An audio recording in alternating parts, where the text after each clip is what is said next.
सबसे पहले गलती जो हमसे हुई थी वो ये हुआ था कि जब दोहा एग्रीमेंट साइन किया था यूएसए ने तालिबान के साथ, पीस दोहा एग्रीमेंट 2019 या 2020 में किया गया था, if I am not mistaken. तो यूएसए ने इस एग्रीमेंट को इसलिए किया था कि इस एग्रीमेंट के तहत वो अपना वॉर एंड करना चाहता था तालिबान के साथ, और इंडिया को इसने आइसोलेटेड रखा। इंडिया को आइसोलेटेड रखा मतलब कि इसने कंप्लीटली जो अपना डिसीजन था वो रसिया, चाइना और पाकिस्तान से पूछते हुए लिया। लेकिन हम लोग इस तरीके से रहे कि हम यूएसए के साथ हैं, और यूएसए की जो पॉलिसी है टेररिज्म को लेके, वही पॉलिसी हमारी भी रहेगी। हालांकि इसको ऐसे हम समझ सकते हैं कि मान न मान मैं तेरा मेहमान। यूएसए हमको कहीं इंक्लूड नहीं कर रहा था, जो भी अपना पॉलिटिकल मैप ड्रॉ कर रहा था इन तीनों कंट्री के साथ। लेकिन फिर भी हम लोगों ने इस तरीके से कन्वे किया कि नहीं नहीं, हम रसिया के साथ हैं टेररिज्म के मसले को लेके।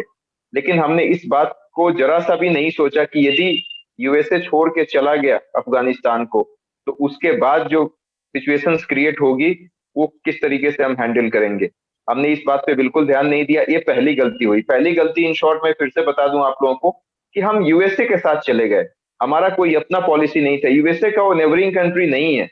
यूएसए एक टेररिज्म के खिलाफ उससे लड़ाई लड़ रहा था, वो उसका अपना इशू था। लेकिन हमारा इशू उससे कहीं बड़ा है, क्योंकि हम सिर्फ टेररिज्म की बात नहीं करते हैं, वो हमारी नेबरिंग कंट्री है। इसी जमाने में कहा जाता था कि अफगानिस्तान और इंडिया ये दोनों ब्रदर सिस्टर की तरह हैं। मतलब अफगानिस्तान के लोग इंडिया को अपना दूसरा घर मानते थे। हालांकि उसकी भी बात आएगी। दूसरी बात, जब दूसरा पॉइंट मैं बोलूंगा, तो ये पहली गलती हुई थी। इंडिया ने पहली गलती किया कि हम यूएसए के साथ चले गए। यूएसए के फ्लो में हम चले गए कि जो यूएसए का स्टैंड है टेररिज्म को लेके, वही हमारा भी स्टैंड रहेगा। ऐसा नहीं करना चाहिए था राइटर के अनुसार। दूसरी बात इन्होंने ये बोला है कि जब तालिबान का कब्जा हुआ तो बहुत सारे अफगानिस्तान से लोग आना चाहते थे इंडिया में। उसमें बहुत बच्चे थे, सोशल एक्टिविस्ट थे, सिक्योरिटी पर्सनल थे, कुछ जॉब में जो जॉब करने वाले लोग थे वो आना चाहते थे, डिफेंस पर्सनल आना चाहते थे। लेकिन हमने क्या किया कि उनका वीजा सस्पेंड कर दिया, उनको कैंसिल कर दिया। हमारा आर्गुमेंट ये था कि कहीं ऐसा भी हो सकता है कि आईएसआई वाले अपने एजेंट को, हो सकता है कि सोशल एक्टिविस्ट के रूप में भेज दें, रुपया बना के जिसको बोलते हैं, और हमारी कंट्री को नुकसान हो जाएगा। ये तो हमारा अपना आर्गुमेंट था। लेकिन इससे अफगानिस्तान के लोगों के सेंटिमेंट को बड़ा धक्का पहुंचा। उन्होंने जो उम्मीद लगाई थी हमसे कि हम कहीं ना कहीं मुसीबत में उनके काम आएंगे, ये उम्मीद उनकी जाती रही। तो ये दूसरी गलती हुई थी इंडिया से। और तीसरा गलती ये हुआ है कि अभी तक जो अफगानिस्तान में अनरेस्ट वाली सिचुएशन क्रिएट हुई है, उसमें हमने बहुत जबरदस्त तरीके से कोई मदद नहीं की है। हालांकि पाकिस्तान के थ्रू ऐसा कहा जा रहा है, पाकिस्तान रूट के थ्रू, पाकिस्तान का जो रूट है अफगानिस्तान की तरफ जाने का, उसके थ्रू हमने कुछ फूड और कुछ मेडिसिन पहुंचाए हैं। लेकिन वो पाकिस्तान के थ्रू पहुंचाने की क्या जरूरत है, राइटर ऐसा बताती हैं। चाबार जो ये चाबार जो प्लेस है, उसके थ्रू भी, चाबार रूट के थ्रू भी हम डायरेक्टली अफगानिस्तान में पहुंचा सकते थे। इसके साथ साथ इन्होंने रेसिस्टेंट फ्रंट की बात की है। रेसिस्टेंट फ्रंट एक ऐसा फ्रंट है जो तालिबान को अपोज करता है। उसमें अफगानिस्तान के जो प्रीवियस वाइस प्रेसिडेंट हैं वो भी उसमें इंक्लूडेड हैं। लेकिन रेसिस्टेंट फ्रंट को भी हम नहीं सपोर्ट कर रहे हैं। हमको ऐसा डर लग रहा है कि हमने उसको सपोर्ट कर दिया तो तालिबान हम पे अटैक कर देगा। लेकिन ऐसा नहीं है। कहा जाता है कि 1990s में भी कुछ इस तरीके की बात हुई थी, तालिबान ने कब्जा किया था और हमने सपोर्ट किया था। नॉर्दर्न अलायंस करके कुछ था जिसके थ्रू हमने सपोर्ट किया था, और बाद में बात पता भी चला कि हमने सपोर्ट किया है, लेकिन कुछ हुआ नहीं। लेकिन अभी इंडिया इतना ज्यादा डर रहा है। तो इन शॉर्ट हम कहें कि 3 गलतियां पाकिस्तान अफगानिस्तान के इशू पे इंडिया से हुआ है। पहला ये कि हम अमेरिका के साथ ही चले गए, आंख बंद करके अमेरिका के साथ चले गए। ऐसा नहीं करना चाहिए था। दूसरी गलती ये कि जब वहां से लोग आना चाहते थे आपके यहाँ, तो आपने उस कंडीशन में जब सबसे ज्यादा जरूरत थी तो आपने एक्सेप्ट नहीं किया। तीसरी गलती ये है कि अभी तक बहुत मेजर तरीके से जो हेल्प चाहिए था, वो अभी हेल्प हम अफगानिस्तान को कर नहीं पाए हैं। ये तो हमारा अफगानिस्तान के साथ पॉलिसी हो गया। इसके बाद चाइना की बात करता है। चाइना के साथ देखो, सबसे पहले बात तो राइटर ये लिखती हैं कि चाइना के साथ जब लद्दाख में चाइना अपनी जड़ें जमा रहा था और हमारी टेरिटरी में आ रहा था, वहां पे गांव बसा लिए, पॉपुलेशन वहां पे पॉपुलेशन चाइना का आ गया, इवन आर्मरी आ गई उनकी, मतलब वो बहुत सारे फोर्सेस को वहां पे भेज दिया। लेकिन इसके बाद भी हमारी गवर्नमेंट इस बात को एक्सेप्ट नहीं कर रही थी कि नहीं नहीं नहीं आया, जबकि सैटेलाइट बता रहा था कि आए हैं, जो ये जो टॉक्स हो रही थी वो बता रहा था, जो भी लोकल सोर्सेज है वो बता रहे थे कि वो लोग आ चुके हैं। लेकिन इसके बावजूद गवर्नमेंट नहीं मान रही थी, गवर्नमेंट कह रही थी कि नहीं आए हैं। अब इसमें राइटर ये बताती हैं कि गवर्नमेंट के साथ अपनी मजबूरी थी, गवर्नमेंट ये नहीं चाहती थी कि ये बता दें तो उसका वोट बैंक पॉलिटिक्स खत्म हो जाता, लोगों को ये लगता कि हम बहुत कमजोर हो गए हैं और हमने हार मान ली है। तो बहुत दिन तक तो उन्होंने रिजेक्ट किया, इंडिया ने, कि नहीं नहीं नहीं आया है। लेकिन बाद में आप लोगों को भी पता होगा, इससे पहले वाले आर्टिकल में भी मैंने बताया है कि 20 लोगों को मार दिया, 20 जो डिफेंस पर्सनल थे उनको मार दिया, हमारे 20 जवान शहीद हुए।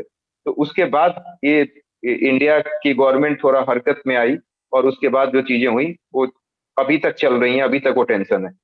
राइटर ये बताते हैं कि हमको ना ये जानने की जरूरत है कि एक्चुअली रीजन क्या है, चाइना ऐसा कर क्यों रहा है, चाइना चाइना क्यों आ रहा है इतना ज्यादा हमारे कंट्री के अंडर में, बाउंड्री के अंडर में आ क्यों रहा है, क्या रीजन है इसका। इसमें तीन चार रीजन को बताते हैं। पहला रीजन ये बताते हैं कि इंडिया का जो इंफ्रास्ट्रक्चर है ना, अभी इंडिया अपना इंफ्रास्ट्रक्चर वहां पे बहुत ज्यादा बना रहा है जहां पे चाइना से बाउंड्री उसकी लगी हुई है। वहां पे ब्रिज बना रहा है, बाकी चीजें कंस्ट्रक्शन की का काम चल रहा है, बहुत सारे इंफ्रास्ट्रक्चर डेवलप कर रहा है। इससे चाइना को थोड़ा डर लग गया, तो चाइना इस वजह से भी अपना पावर दिखाना चाहता है।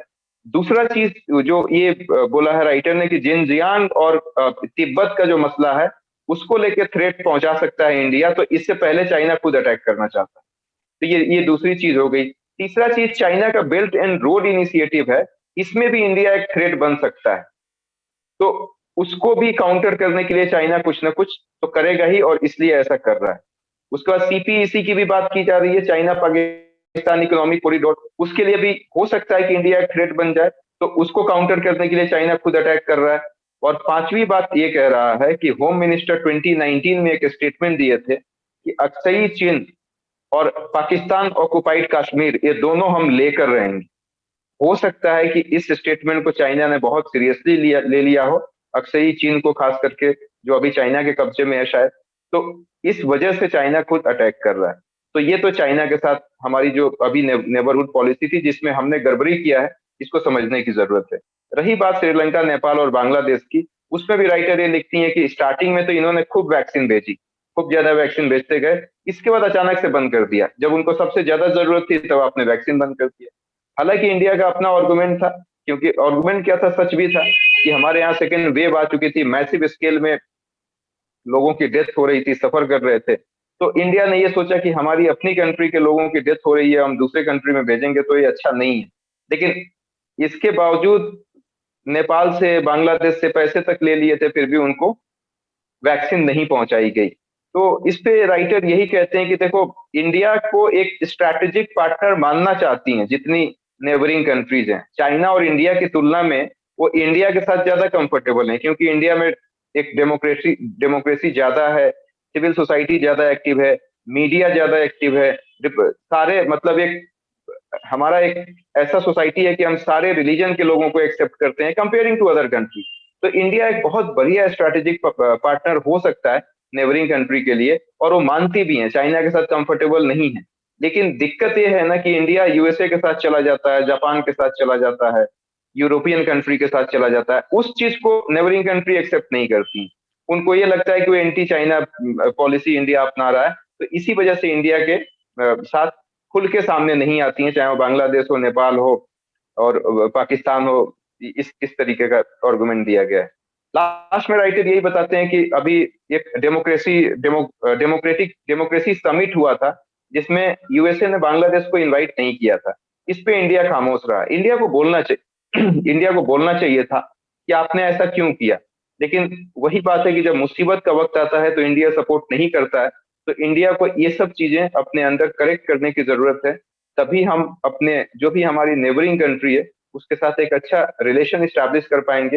राइटर लास्ट में यही कहते हैं कि देखो, चाइना यूएसए का जो अफगानिस्तान के साथ रिलेशन है वो अलग चीज है, लेकिन हमारा तो पड़ोसी देश है ना अफगानिस्तान। तो हमारा रिलेशन ज्यादा अच्छा होना चाहिए, हमारा सॉफ्ट स्किल पावर जो है वो ज्यादा अच्छा है। तो हमारा कहीं ना कहीं उससे बड़ा इशू है, यूएसए का तो इशू सिर्फ टेररिज्म है, लेकिन हमारा इशू और भी बहुत कुछ हो सकता है। हमारी बहुत सारी हिस्ट्री है, कल्चरल हिस्ट्री हमारी मैच करती है। तो हमको ज्यादा ध्यान से इन सब चीजों को ध्यान रखते हुए और इन सारी कंट्री के साथ एक अच्छा रिलेशन मेंटेन करना पड़ेगा, यदि हम सुपर पावर बनना चाहते हैं।